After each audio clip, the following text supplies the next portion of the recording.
Hi guys, North Korea was due to have a summit with South Korea tomorrow on the 17th. They have cancelled it, and they are also threatening to cancel the summit between Kim Jong-un and Donald Trump over one-sided negotiations about nuclear dearmament and over the military exercises that take place on the Korean Peninsula.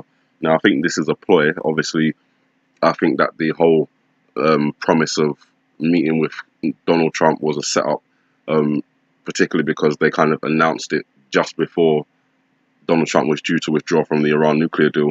They already used Muhammad Gaddafi and Iraq as an example as to why the United States can't be trusted when it comes to getting countries to disarm themselves, because after they've disarmed, they get attacked. So it could be all along that line of narrative, which just points to the possibility of South Korea, who have been pushing for these peace and safety talks for a long time, possibly shutting the United States out in order to keep this peace negotiation thing on track. If that happens, there could be the potential for a bloody no strike coming from the USA, as they said before, because they're not involved in this deal. And that could, maybe anger Donald Trump in a way that he, reacts against North Korea. That could be the scene that we're seeing unfold in the iPad Go video with the girl running out. They're in the middle of peace talks and denuclearization, but something connected with the USA kind of stops that, and something connected with China kind of stops that. And as I've said, well, no, as I've said, not yet. On the 23rd of May was when North Korea planned to shut down or destroy one of their nuclear sites. They, put out invitations to the media to come and watch their shutting down of this nuclear site. Now, if they decide that they're not going to have this summit with Donald Trump and they've cancelled these talks with South Korea, it could be that on the 23rd of May they decide to launch something like a missile, something provocative to show, strength, or to show that they're not cowed by the United States. And obviously then that could result in Donald Trump responding and then China getting involved, and that could be how it escalates over in on the Korean Peninsula. Meanwhile, you've got the issues surrounding Israel, Iran, the Palestinians, Gaza, Syria, all going on. Yesterday being one of the bloodiest days in a long time over there, with over 60 people killed, 60 Palestinians killed, and over 2,000 injured. Russia is blaming Donald Trump for this escalation over there because of the move or the opening of the US embassy in Jerusalem. Excuse me. So something definitely to watch out for, because with all this death that's going on, including what this report is saying is the death of an 8-month-old Palestinian baby who died from tear gas inhalation, it will see the unification or the cooperation of the Islamic states surrounding Israel into going against Israel. So the cards all being played. If this report about the 8-month-old baby being killed is true, first of all, I don't know why you'd bring an 8-month-old baby to a place where there's going to be, rubber bullets, burning tires, tear gas, and all sorts of projectiles flying across the place. Putting that aside, if the report is true, then it could galvanize the Islamic community into, retaliating against Israel. And obviously, they've already planned for that. Mentioned it many times before with the Juniper Cobra drill. Practice with the United States for an attack coming from all sides. All sides would mean they're being attacked from Saudi Arabia as well. So, kind of interesting that Saudi Arabia has voiced its, opposition to the embassy opening in Jerusalem. And you've got Turkey as well on the other side. They've been in talks with Iran and Russia, and they've also come out and opposed the US embassy opening in Jerusalem. So there's a lot of contention and discontent among the allies in the Middle East, the allies of the United States in the Middle East, in relation to this US embassy opening in Jerusalem and the declaration of Jerusalem as Israel's capital.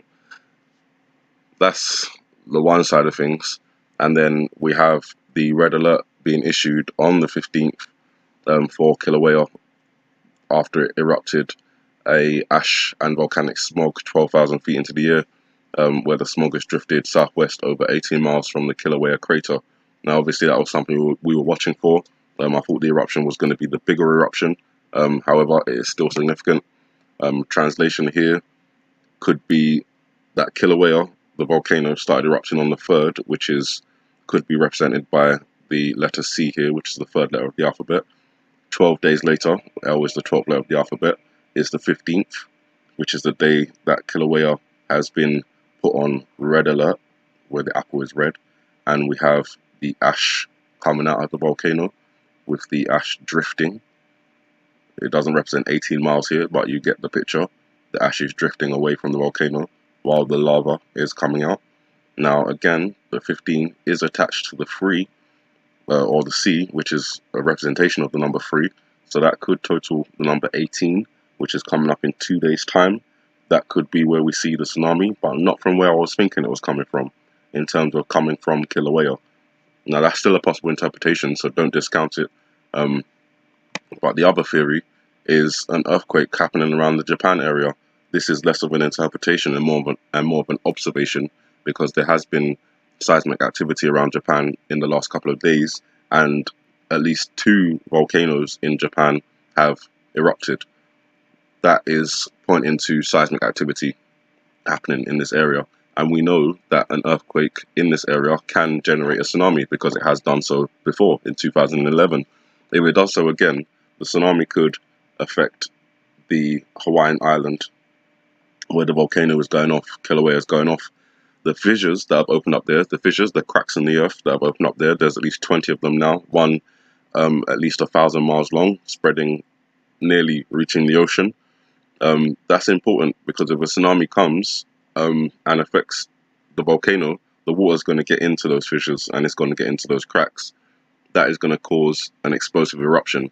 The scientists there have already warned of something similar happening, not in relation to a tsunami, but in relation to the lava in the crater going so low that it goes below the water table, and water will then be able to get into the volcano, the water and the lava then interacting, creating an explosive eruption. That would be on a massive scale in terms of it happening in a tsunami-like event. So if a tsunami was to come and water got in there, the same situation would take place, but on a bigger scale, because there's a lot more water getting in and a lot more quickly. Again, that could cause the flank of the volcano to crack off, adding to the effect of the tsunami, which could then affect the west coast of the United States, particularly California, the Los Angeles area, excuse me, even going down into Mexico and up to Alaska, basically the whole west coast. So something definitely to keep our eyes on and watch out for. California has already been issued a false tsunami alert in the last couple of days, and we are seeing activity that could lead to a tsunami. So just wanted to kind of make that clear, that of all the interpretations of this particular scene, the multiple layers of information that this one scene, forget the rest of the video, but just one scene gives you so much information, at least you can interpret it in so many different ways. But what I see here is, on the 3rd, the volcano started erupting. 12 days later, on the 15th, the volcano erupted this ash 12 miles into the air, or 12,000, what was it, I can't remember now. Yeah, 12,000 feet, sorry, not miles, into the air, and 18 miles is where the smog is drifting southwest, which is not exactly showing southwest here, but it's drifting. Red alert, which, could interpret with the red apple, the lava coming out, that's all happening now. Remains to be seen in 2 days' time if on the 18th, these two, 15 and the representation of the number 3 connected together. If they do represent the number 18, then it could be that the tsunami comes on that day. Again, could be directly connected to Kilauea erupting and splitting off. A scenario that scientists say is not possible at this moment. Let's make that clear. But it could also come from the Japan area, where an earthquake could generate a tsunami that affects the volcano, that then in turn affects the west coast. Still running in that chain reaction, but starting further to the west. More on the east, if you count this as the dividing line. Then yeah, coming from here, affecting here, pushing onto here. And then the other scenario comes, which is the war, submarine attack, secret submarine attack, surprise attack, although it won't be a surprise for people in the know because obviously it's planned. So just a quick recap. North Korea threatening to pull out of the summit between Donald Trump and Kim Jong-un after they've already cancelled the high-level talks between North Korea and South Korea, which was due to take place tomorrow.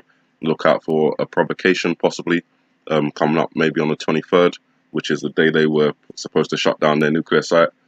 Instead, they may do something else in relation to this discontent that they're now voicing, the deaths of these Palestinians over at the Gaza border, and the possible death of this 8-month-old child may galvanize even more the Islamic community, including Saudi Arabia and Turkey, which all surround Israel, a scenario Israel had planned for. So it's possible that it's actually on the cards to take place. At the same time, the volcano continues to erupt, has erupted its most major eruption since it started eruption on May 3rd, which took place on May 15th, a day we're looking out for. We've got coming up on the 18th a possible connection between the 15 and the 3, which may result in a tsunami coming from Kilauea itself or coming from the Japan area in the relation of a major earthquake, then a tsunami. You guys have a good morning, good afternoon, good evening, and God bless.